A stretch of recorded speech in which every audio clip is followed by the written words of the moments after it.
Hello everyone, and the second one for today is the Hyde passage 5, where we are dealing with the death of Pompey, the hands of Cleopatra's brother / husband.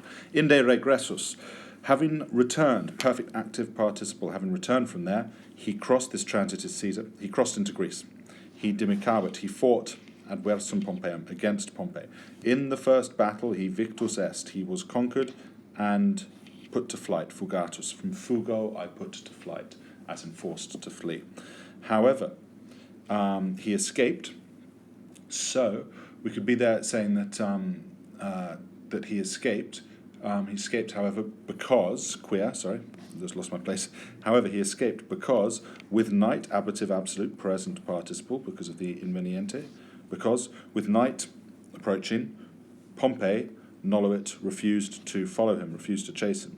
Caesar said that, sorry, I'm just going to get rid of some of this red pen so we can see it more easily now. Caesar, there we go, well done, look at me with all my technological skills. Caesar said, Caesar dixit, as soon as I see that, I'm looking for an accusative infinitive. Caesar said that Pompey didn't know how to vincere, did not know how to win, and illo tantum die, and only on that day that he was had been able to be conquered, in direct statement again, and that he had only been able to be conquered on that one day. Deinde apud, then at Pharsalus, this quite famous final battle between Caesar and Pompey, then or dimicaverunt rather, at Pharsalus, then they fought at Pharsalus with their great troops, with all their troops drawn up, utrimque, on each side. Then they fought at Pharsalus, having brought in and drawn up all of their troops on each side. Numquam, still ad hoc, still up to that time. So, numquam, or never up to that time, had copiae maiores, comparative, had greater Roman troops met, converant, in unum, together, in one place, that would have totum terrarum, that would have been able, subacturae, conquered, that could have conquered the whole world, terrarum orbem facile, easily, that would have conquered the whole world easily if, conditional here, if they were led against the barbarians. There's a nice little sort of subtle point being made there, isn't it? That kind of Romulus and Remus curse of brother fighting brother, how they're in some way sort of doomed to this violence. Pugnatum est, there's that personal verb. They fought keenly, so it was fought in genti contentione, with tremendous passion, but they fought with tremendous passion. And Pompey, victus, Pompey was defeated ad postremum at the end, and Pompey, having been defeated at the end, direpta sunt. Pompey was defeated at the end, and his eos castra, and his camp was direpta sunt, and his camp was plundered.